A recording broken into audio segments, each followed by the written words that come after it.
Hey everybody, Sean McCracken, news editor for Hotel News Now, here with Cade Watanabe from Unite Here Union, Local 5, correct? That's correct. Yes. So, Cade, obviously, recently, Labor Day weekend, Unite Here is obviously the big hospitality union in the U.S. You guys had a big strike across different locations in the U.S. Kind of walk me through what happened and why you guys decided to do what you did.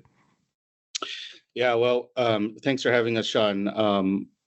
We, as a union of hospitality workers, I think we have a certain brand and a certain sort of reputation.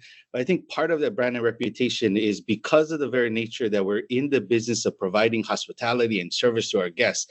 Our campaign. That really launched on May 1st, which is International Workers' Day, has Hmm. continued on up until this point.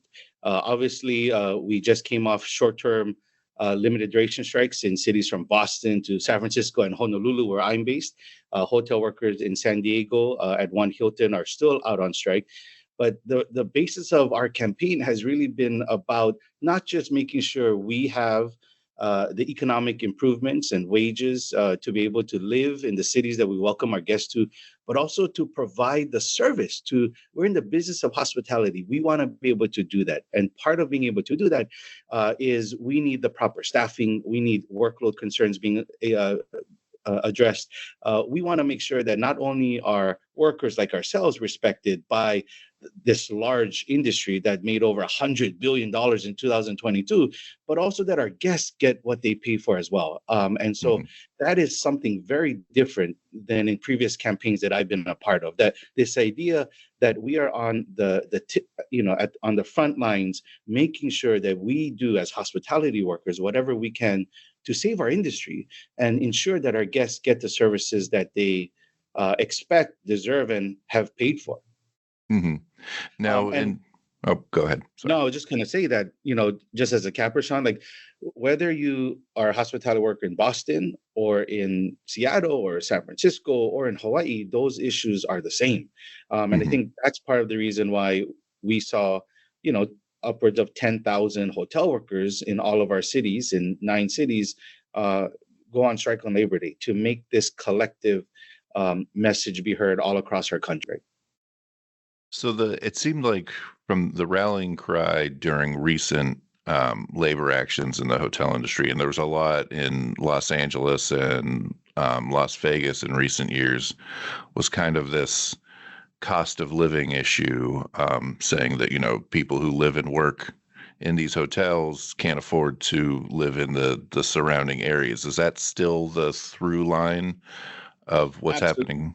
Yeah, absolutely. I mean, and the wage improvements, I guess you could say that we have proposed uh, in every one of our cities is specific to the cost of living and the economic circumstances in those markets, right? So that's one thing.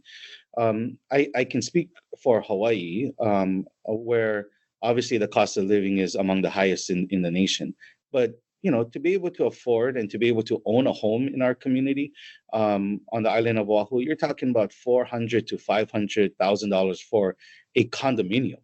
Hmm. 1.1, 1.3 million for a single family home. And so those are those are things that we all aspire to have one day, is to be able to work, provide for our families and our children, and one day be able to sort of live the dream of being able to be a homeowner. But that dream is far becoming way beyond the grasp of what hospitality workers can afford. And so absolutely there's something fundamentally wrong, we believe, if we're in the business of hospitality, that if we are working in the most important industry, at least for our workers in Hawaii, right? Tourism is the most important industry. If our number one industry isn't able to provide good long-term jobs for our local community, then the question really is, why should the community and why should our local people in every one of our cities support tourism?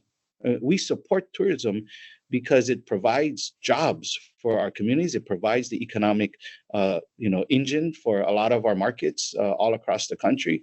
And those are important things. And we should be able to find middle ground and work with our counterparts in management, our hotel owners and operators, to make sure that not only are they benefiting from our hard work and labor, but that workers and the communities all across the country should be benefiting in the same way. And that's what is not happening. And that's part of the reason why workers are so motivated, but also so frustrated and angered and really disappointed that we show up to work and we can't provide the basic service that we want to be able to provide our guests every day. Hmm. So, going around my job, I go to a lot of industry conferences. I talk to a lot of these owners and operators that you're referring to right now. And I think that the perspective that a lot of them would give on this is, they say it's more expensive to run a hotel today than it ever was. And, if you look at the trends, and in a lot of ways, demand is leveling off while costs continue to increase. Um, so from their perspective, I think the argument is, there's only so much blood you can squeeze from the stone, and isn't cost of living a broader issue that, like, why is it on us just to solve this? Like, what's your counterpoint to that sort of thinking? Yeah, well, just to be clear, we are not asking our hotel operators to solve our social problems that exist in every Hmm. one of our markets, or, for instance, to solve the affordable housing crisis that we face all across the country. Um, but what we are asking them is to meet us more than halfway, or meet us halfway, and step up to the plate and help us deliver the product that they so much depend on and they market. We want to do this work. We love our jobs. We love our guests. We need the tools, and part of those tools are the proper staffing to be able to provide that high quality of service that we believe our guests want. When they save up and stay at one of our hotels anywhere across the country, they do so wanting to have daily room cleaning, wanting to have the staff to be able to have amenities, have their luggage stored or taken up to their rooms. They want to be served on and waited on. And we're not able to do that if we don't have the proper staffing levels. And the reason why is because what we saw coming out of the pandemic are these COVID era pandemic cuts that have really become not just persistent, but permanent. And I think the other response that we would have to what you're raising is that, look, we are in the business of making sure that our hotels are successful and Hmm. and profitable, because we will benefit directly from that as workers. But there is some point where we need our owners in particular to be able to step up and say, well, we're willing to share some of those profits with our workers. And I mean, it's just ridiculous in terms of the amount of money our hotels continue to make. What we hear often is occupancy is low, the recovery is not as great. We hear that every day in Hawaii. Um, but at the same time, revenue per available room is higher than ever before. Really, the amount of money that our owners and operators are charging our guests are higher than ever, and so our owners and operators have figured out a way to continue to be immensely profitable in spite of some of these statistics. They have control over that. They've been able to drive high RevPARs in many of our markets. And all we're saying is that workers in our industry deserve their fair share. And in doing so, we want to make sure that guests don't get squeezed any more than they already have, because we rely on, especially in our heavy visitor industry markets, not versus business markets, we rely heavily on return guests. Hmm. And we really believe that our guests won't have an incentive to come back if they don't get the service that they have expected or paid for. Hmm. I've been hearing that, not exactly this coming from the same perspective, but that idea more and more at industry events and everything, that recognizing it's the people on property who are the real hoteliers. It's not the folks in the corporate offices, wherever that is. I mean, it's the people on property who are delivering service. That's right. I mean, and I think I think for yourself, that reports sort of on our industry and knows our industry very well. the fact of the matter is that our hotel operators, their model has changed immensely. Ownership structure in our hotel industry has changed immensely, um, and unfortunately, I think change for the worst for workers and for guests. But we still have hope, even though we are coming off a weekend of strikes across the country. Negotiations are ongoing in all of our markets. We're hopeful that our employers will have seen what happened last weekend as an opportunity to re-engage with us, to come back to the bargaining table, and to really work as partners, because that's what we need. We need real partnership here to save our industry, and to make sure that workers get ahead, and not just get by, and that the guests get what they pay for. Hmm. So as was mentioned in earlier, obviously, what happened over Labor Day weekend isn't new. Like you were saying, mentioning that this current effort started in May, and there was stuff going on across the country over the last few years. It seems like this has been a historically active period for labor in the hotel industry over the last few years. One, would you say that description is accurate? And if so, like what makes this period in history different? Is it just the coming out of the pandemic, we're adjusting to the new way of doing things, or is there something else changing about the fundamentals from your point of view? Uh-huh. Yeah, I think that's a great question. I mean, I think I think what we're seeing is definitely historic, definitely in our international union, in our local unions for Hawaii. We had 8 hotels that were on strike. We mobilized over 5,000 hotel workers in Hawaii.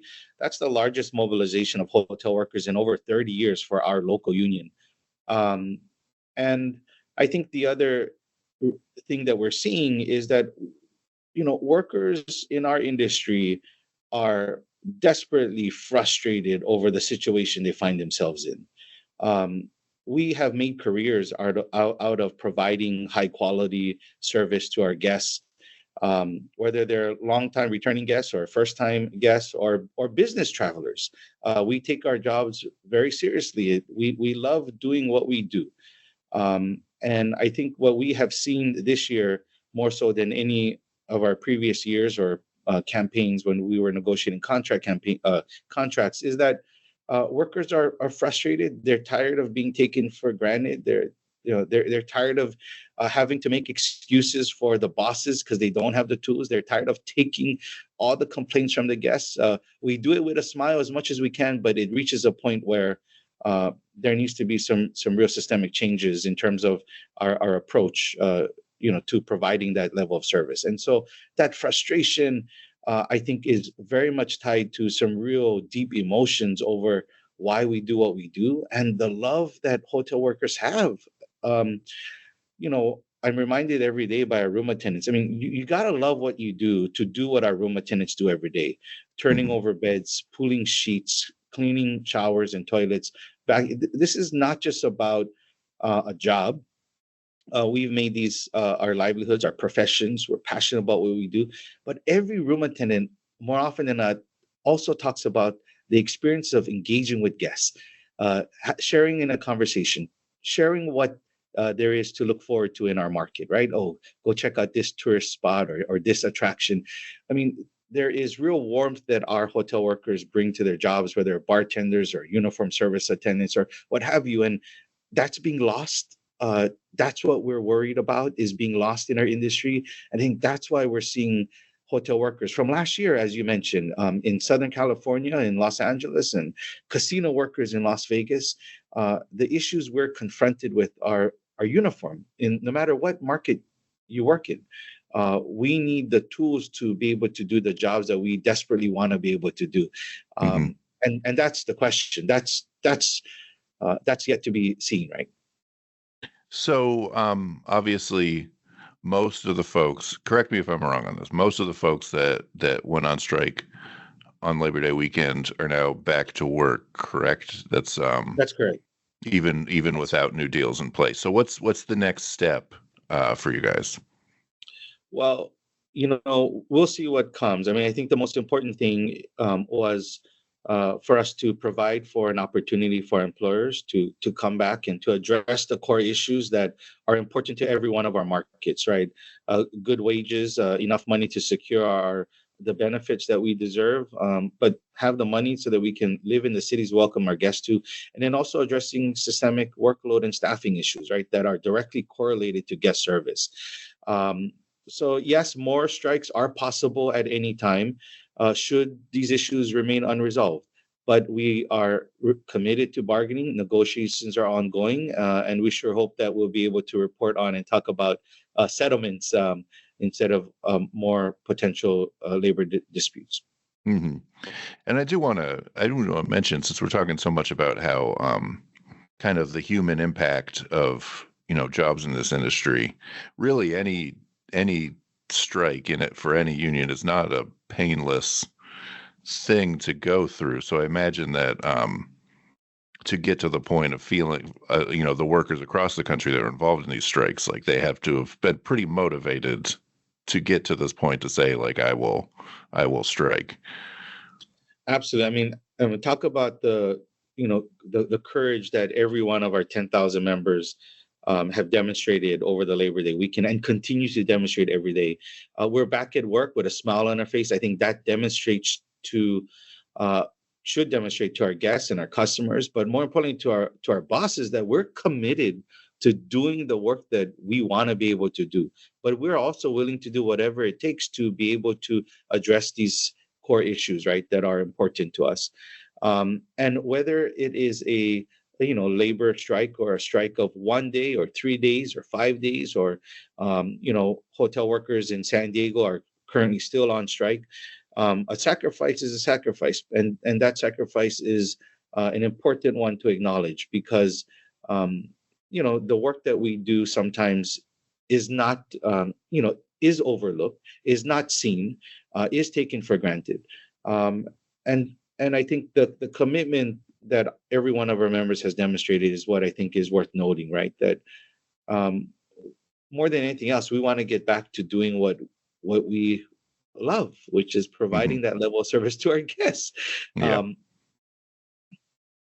So I do wonder, in recent years, there's been a kind of investor movement to a lot of Southeast U.S. markets, especially, post-pandemic when there was a big travel boom down there. But a lot of the markets down there, like that region of the country, when they call it the Smile or the Sun Belt or whatever, from Texas to Florida and the Carolinas, historically not the most labor-friendly states, most union-friendly states. Are you concerned at all that these kind of mass labor movements, striking in cities like Boston or in Hawaii, might push investors more towards these kind of less organized investment and travel destinations, or do you not really think about it that way? well, look, I think our priority is to make sure that we do our part in delivering the brand or the that is particular to that particular market. And so, Hmm. um, I'm not too sure how much of a concern that may be, but uh, we're definitely we're definitely aware of those changes in our industry. But even more so, that means the work that we do every day is that much more important. The ability for us to correlate the level of service with good paying jobs, safe working conditions, those all equate to our ability to provide good quality of service. And I think our guests acknowledge that. Whether we encountered guests from all across the world and all Hmm. across the U.S. over the last 3 days on the streets in Waikiki, in the heart of Waikiki, in Hawaii, and the vast majority of guests from wherever they were more than supportive of what we were doing. And I think it's a real acknowledgement of the commitment that hotel workers have to our industry and to our employers, for that matter. That strike is not something that we do hastily. It's not something that we don't go through a process and really make sure that we're clear about. And it is absolutely something that we do only if we have to. And it has reached that point all across the country for hotel workers to send this message. And so we'll see what comes after this. Mhm. So, I wanted to ask you because I've noticed, and I've been covering this industry probably almost a decade now, and there's been a market increase in the last four, 3 or 4 years, even talking about the importance of employees more and more about delivering that service. Have you? I mean, obviously, this kind of has a reverse correlation with the period when there's been more labor action. But do you see any sort of recognition from the kind of management level of the industry of at least the importance of the work that employees are doing, or no? Look, I mean, I think we are in the middle of this current campaign and just came out of these limited duration strikes because we feel that we're not getting that Hmm. recognition and that respect every day. So yes, there's more that that hotel workers obviously would like to see in that space. Um, but we also recognize that many of our line managers experience some of the same frustrations that you know our own bargaining unit members deal with every day as well. The industry Hmm. has changed so drastically in so many ways in terms of ownership and what happens on our properties that um, you know un- it is sort of unusual, but we do find ourselves, experiencing some of the same things that some of our middle level managers are confronted with. I mean, I think our hotel operators want the staffing. They want the Hmm. staffing. They want to provide that service. I don't think our managers necessarily want to have to deal with all these guest complaints, and that's why they're pushing them on off us because they can. But there are higher powers that be as well that have a lot of control over what's happening in our hotels and not. And I think that's why it's so important for within our union for us to work together to send this message across our industry so that the largest employers, Hilton, Hyatt, Marriott, Omni, and their constituents and their owners also see that this is something that we need them to pay more attention to. Hmm. The other thing I want to ask you about is I know the AHLA, the American Hotel and Lodging Association, which is the largest lobbying group for the industry in the U.S., often likes to bring up, especially like market level lobbying efforts that Unite Here pushes forward. I know there's big examples in LA and more recently New York, and ties that to kind of the ongoing negotiation efforts. Um, I wonder if there's a rebuttal to that on the Unite Here side of, obviously a lot of things that Unite Here push for, like in LA it was panic buttons and minimum pay. In New York now it's kind of minimum staffing rules. Um, like is that a negotiation ploy as the AHLA folks would put it, or is there more to it than that? I'm not, to be honest, I'm not totally caught up, Sean, on all the specific policy things that AHLA might be pushing at the moment. I do know that where we find opportunity to work together with our industry, we will. And one of the common areas of interest has been around the vacation rental issue, right? In Hmm. all of our markets where we work very closely with Yeah. AHLA, both on the national and the local level. Um, I think what we hear and what we see oftentimes is, well, the market or this market isn't quite as recovered as this market, or this Hmm. market isn't quite recovered as this market. And there may be some truth to that, but I think it's also a half truth. If we need our industry to be transparent with their numbers, if Yeah. they're going to talk about occupancy, for instance, then they ought to also make sure that our policy makers also see the statistics around revenue per available room, Hmm. the amount, the average daily room night charge, other statistics to be able to go along with it, but also be able to share what the current staffing looks like. We have been able to track our staffing levels pre-pandemic and through the pandemic up until now.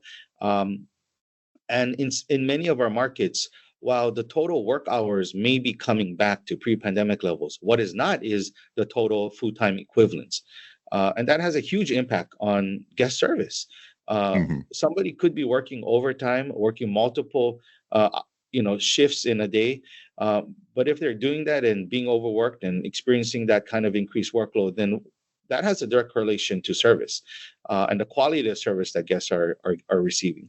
I think the other thing that we're really concerned about is this move to really squeeze our guests, something we've seen in the airline industry as well, right? Where every single item carry on you may or may not be able to bring on, depending what boarding group you're in, Yeah. baggage fees, et cetera, et cetera. Those are things that we're experiencing every day in our hotel industry that are of great concern. Um, because if we keep squeezing our guests, then the question really becomes, well, how much more will our guests be willing to pay for if the level of service and the expectation is no longer there, right? hmm So obviously, as you mentioned, you're based in Hawaii. I just want to get a sense from you what the feeling in the hospitality industry across Hawaii is right now, especially since we've lapped the anniversary of the awful fires in Maui. Um, what kind of sense do you get broadly right now? Well, everything we talked about this morning so far, I think is times 10 or 20 is what we're feeling at the moment, Yeah. because tourism is such an important part of our overall economy. hmm And we are a year-round destination. And so yes, catastrophic events like that we experienced in Lahaina have a huge impact on tourism as a whole. But our hotels are doing well. Recovery is back in full swing. Guests are coming back, and I think this is a very opportune time for us in our market to be able to call out some of these important questions. What does the future of tourism really look like? Uh, what is the kind of tourism industry that our local community can support? Because one of the things that we have to deal with in our market is this really fine balance between an industry that provides and an industry that also takes at the same time, hmm that utilizes our natural resources, that takes up our beautiful beaches. We welcome our guests. We want our guests to come back, but that's a fine line. And it's a fine line that we saw play itself out during the pandemic. And local sentiment towards the industry was at an all-time low, even while guests were not coming, because our local community could experience and utilize the parks and beaches without them being packed. Um, so it's important in Hawaii, as it is in Boston and San Francisco, where that market might be in a different kind of recovery mode than ours. We need to make sure that we put front and center the issues that matter to our local community, local constituents, but also workers. Because if we take care of our workers in every one of our markets, then we believe we can also say that we're taking care of our industry, that we're taking care of our local economy. If local workers in Boston and San Francisco, Seattle are taken care of, if they have what they need to get to survive, but more importantly, to get ahead, then that means that that local economy can start to think about what it looks like to get ahead. And so it's not just about our members. Our campaign really is about the sustainability of our industries in every one of our markets. And that's what's at stake. It may take on a different shade or take on different questions depending on where we may live. But at the end of the day, that's what's at stake, is whether or not workers are going to be front and center in this debate about what tourism and hospitality looks like in our markets. hmm So, Kate, I think we're almost out of time here. But before I let you go, I do want to kind of, as I mentioned, we're a trade publication here. Our audience is largely hotel owners and operators.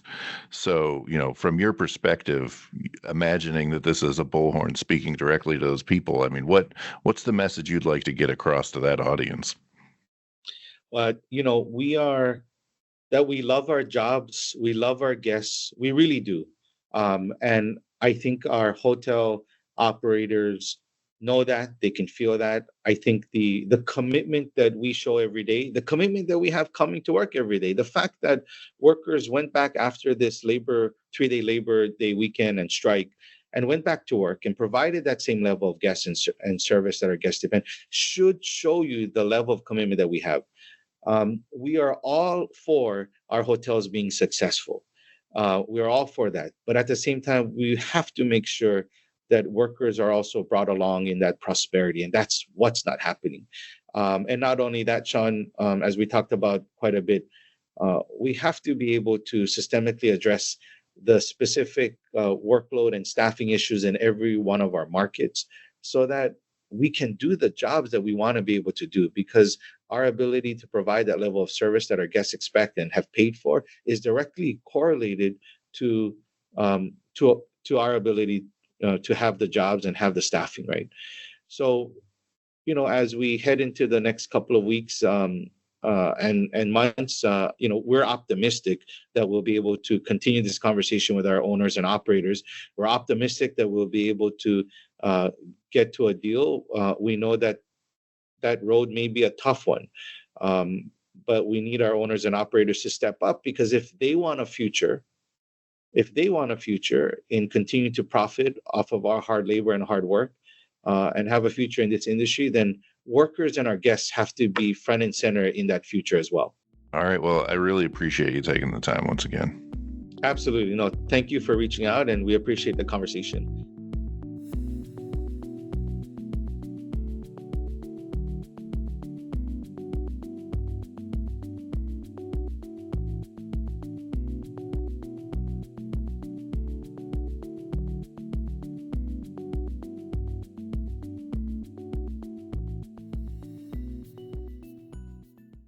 Hi, I'm Davon Reed. I'm Omari Head. And I'm Chris Henry. We're the hosts of the Next Gen and Lodging podcast on the Hotel News Now podcast network.